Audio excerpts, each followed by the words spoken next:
एक खूबसूरत और जगमगाती दुनिया थी जिसे चमकदार सल्तनत कहा जाता था। यहाँ दरख्त क्रिस्टल के होते, नदियों में चांदनी बहती और हर शय जादू से रोशन रहती। इस दुनिया की मुहाफिज थी एक खूबसूरत और ताकतवर परी जिसका नाम था सराफीना। सराफीना आखिरी आसमानी परी थी। वो एक शानदार सफेद सिंहासन पर बैठी थी जो चांदी और मोतियों से बनाया गया था।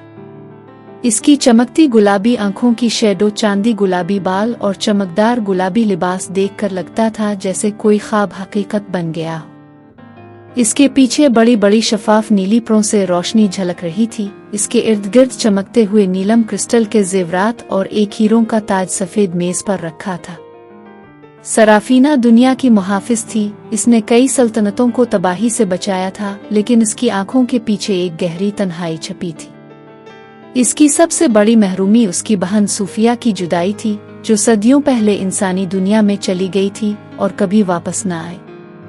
एक शाम जब सराफीना अपनी बहन की दी हुई नीलम की लॉकेट को छू रही थी, अचानक महल के दरवाजे पर हल्की सी दस्तक हुई। एक नाजुक सी नौजवान परी अंदर आई जिसकी परों में हल्की सी कपकपाहट थी। वो बोली, एक पैगाम आया है इंसानी दुनिया से। नौजवान परी ने एक चमकता हुआ गोला पेश किया जो सराफीना की हथेली में तैरने लगा। जैसे ही इसने इसे छुआ, एक जादुई मंजर नुमार हुआ। एक पुरानी कुनबे के पास एक परी खड़ी थी, सूफिया। सूफिया की आवाज आई, बहन, मैंने एक रास्ता ढूंढा है। दुनिया एक साथ आ रही है, लेकिन मुझे तुम्हारी रोशनी की जरूरत है। सराफीना की आंखों में आंसू आ गए। बरसों की दुआएं, उम्मीदें आज रंग ला रही थीं। इसने अपनी प्रों को फैलाया और आहिस्ता कहा, सितारों के दरवाजे को तैयार करो, आज रात दुनिया मिलेंगी। इसके अल्फाज के साथ ही पूरे महल में जिंदगी आ गई। जवाहरात चमकने लगे और हीरों का ताज चमकने लगा।